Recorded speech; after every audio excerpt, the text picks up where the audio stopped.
स्वागत है MF news पर। मैं हूं आपके साथ रोहित। अब सवाल ये उठ रहे हैं कि जब 6 जून को पहली बार प्रदर्शन हुआ, ठीक था, आपने परमिशन दे दी। फिर देश के अलग अलग हिस्सों में हुआ, आपने वहां भी परमिशन दे दी। फिर 20 जून से शुरू किया तिलचट्टों ने अपना प्रदर्शन, फिर आपने परमिशन दे दी। शुरुआत में आपको लगा कि नहीं, ये कुछ नहीं कर पाएंगे। और उस दौर में मेरी जब बात हुई देश के बहुत बड़े नेता से भी, बहुत बड़े मंत्री से भी, तो उन्होंने भी कहा कि नहीं, जिस दिन चाहेंगे उस दिन तिलचट्टे साफ हो जाएंगे। लेकिन अब गले की फांस बन गया। सवाल इसके आगे का कि तिलचट्टों को इतनी आपने छूट दे दी, लेकिन जब यूजीसी के लिए प्रदर्शन करने के लिए वही जंतर मंतर या दिल्ली का कोई और कोना, रामलीला मैदान या कोई मांगा गया, तब आपने कहा नहीं, ये देश की एकता, अखंडता, संप्रभुता के लिए खतरा है, आपको हम ये नहीं करने देंगे। सवाल इसके आगे एक और कि जो चर्चा कर रहे हैं नीट की, वो आरक्षण पर खामोश क्यों हो जाते हैं? पंकज जी, ये तमाम सवाल मैंने पूछ लिए, जवाब क्या है इसका? रोहित, जब पहली बार अभिजीत दीपके आए तो उन्होंने जय भीम का नारा लगाया। इस देश में किसी व्यक्ति ने आपत्ति नहीं की। अभिजीत दीपके के बारे में यह कहा गया कि वो दलित हैं, कोई बात नहीं, सबने बर्दाश्त कर लिया। बर्दाश्त क्या, मतलब चुपचाप रहे। उसके बाद एक नौजवान है जो कि प्रेमानंद महाराज को कारण गाली देने लगा, जिनका कोई मतलब नहीं।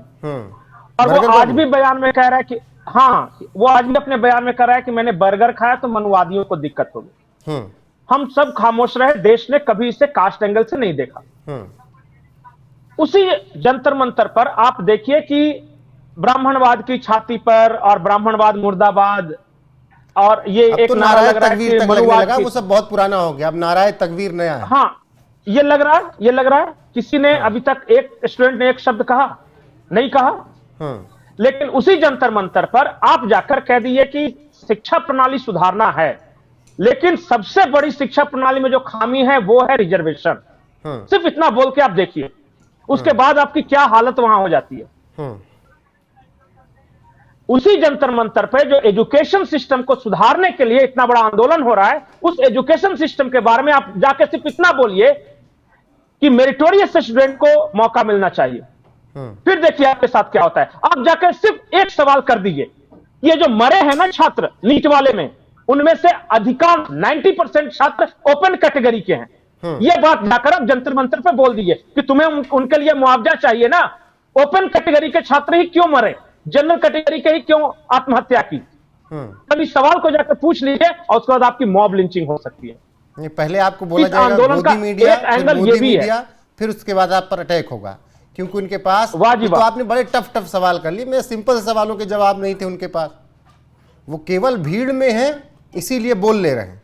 सिंगल आपके सामने वहां पर मैं कह रहा हूं कि 100 में से 98 आदमी सिंगल आपके सामने टिक नहीं सकता है। और मैं सरकार से पूछ रहा हूं कि जब ये तिलचट्टा पार्टी जय भीम के नारे के साथ आई, मनुवाद की छाती पर बिरसा फुले अंबेडकर नारा लगाए, सब लगाए, हाँ नाम रहेगा अल्लाह का, सब कुछ चल रहा है। इनसे तो आप बातचीत करने के लिए भी तैयार हैं, इनको जेपी नड्डा साहब बुला रहे हैं, सुनने खाना भी खिला रहे हैं, सब कुछ कर रहे हैं। लेकिन वही छात्र, स्टूडेंट तो स्टूडेंट होता है, और एक पिता की नजरों में छात्र छात्र में भेद नहीं हो सकता।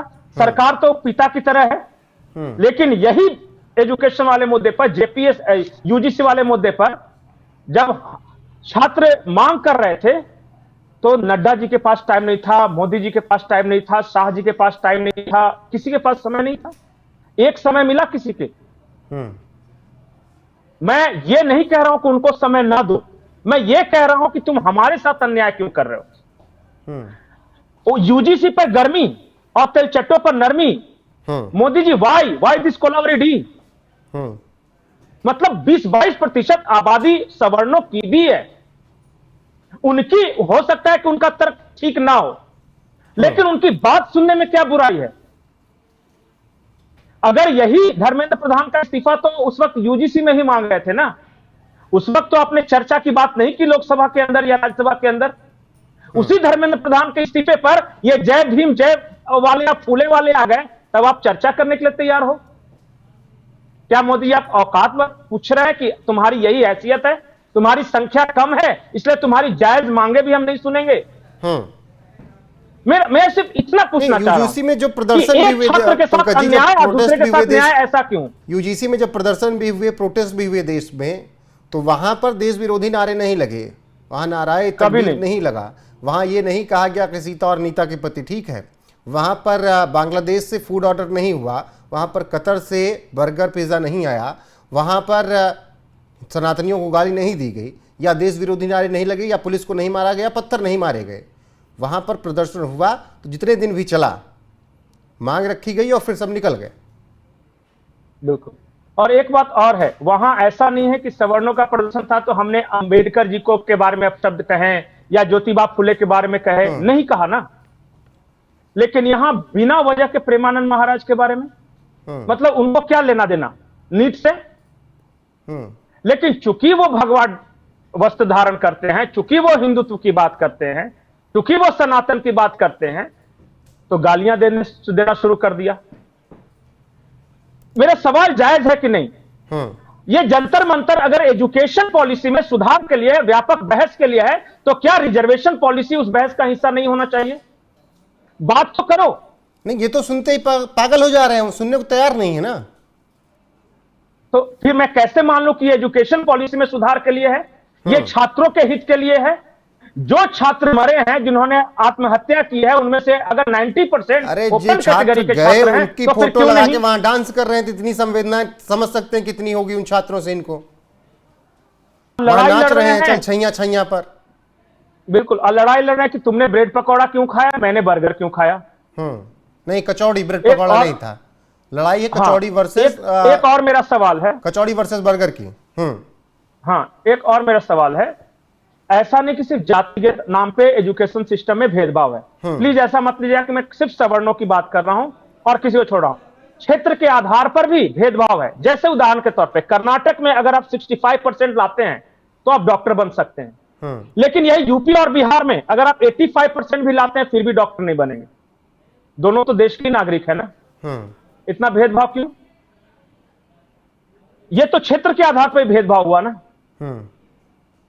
और क्या मैं गलत बोल रहा हूं? तो सिर्फ जाति के आधार पर नहीं, अगर एजुकेशन पॉलिसी में सुधार की बात करना है तो हर उन मुमकिन मुद्दों पर बातचीत होनी चाहिए जिससे हमारा एजुकेशन सिस्टम ज्यादा ट्रांसपेरेंट बने। ठीक, बिल्कुल पंकज जी। और लेकिन जब यही रिजर्वेशन पर बात कीजिए और फिर याद दिलाई कि बाबा साहब ने क्या कहा था आरक्षण को लेकर, तो फिर कहते हैं कि तुम मनुवादी हो, तुम ब्राह्मणवादी हो, तुम गोदी मीडिया हो, और तुम पता नहीं क्या हो, तुम पता नहीं क्या हो, हम लोकतंत्र के रक्षक हैं।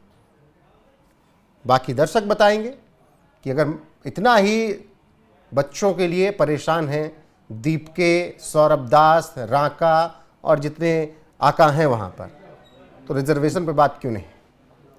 बाकी बने रहिए हमारे साथ लगातार। नमस्कार।